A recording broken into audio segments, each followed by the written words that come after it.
Just wanted to share some recent news on the law school admission test. I wanted to confirm that LSAC will, in fact, be removing the LSAT logic games section from the exam sometime in the next 4 years. This is not a joke.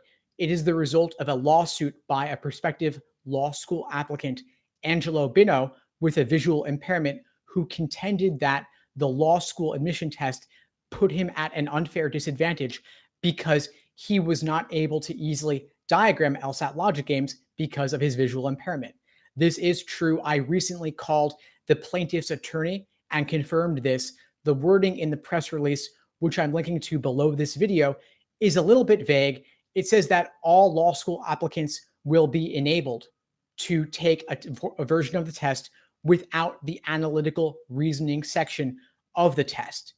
This is going to apply to all applicants, not just those who are visually impaired, and it's part of this settlement with the Law School Admission Council.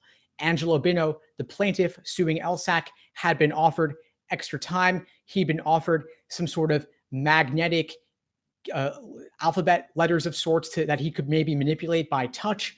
This seemed kind of unwieldy to me, and he did not take that offer. He instead was going to move forward with his lawsuit, but LSAC is under a lot of pressure right now with the transition to the digital LSAT, pressure from the rise of the GRE, and I think they just didn't have enough fight in them to challenge this. So rather than making different versions of the test for those with visual impairments versus those without visual impairments, LSAC has instead chosen to remove the analytical reasoning section, to remove the LSAT logic game section altogether.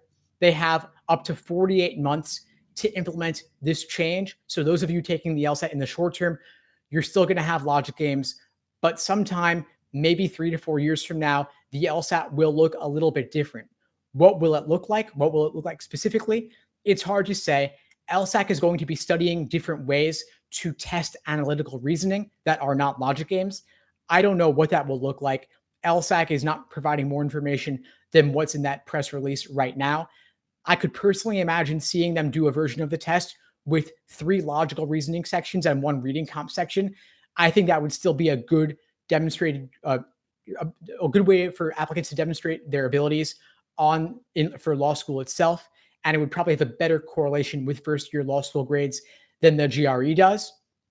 We'll see what happens. I could imagine them modifying logical reasoning a little bit to maybe have more formal logic questions that involve deductive reasoning. And that would maybe be something that could be helped by diagramming, but would not test your short-term working memory to the same extent that the LSAT logic games section does. So anyway, I just wanted to confirm that this news is in fact correct.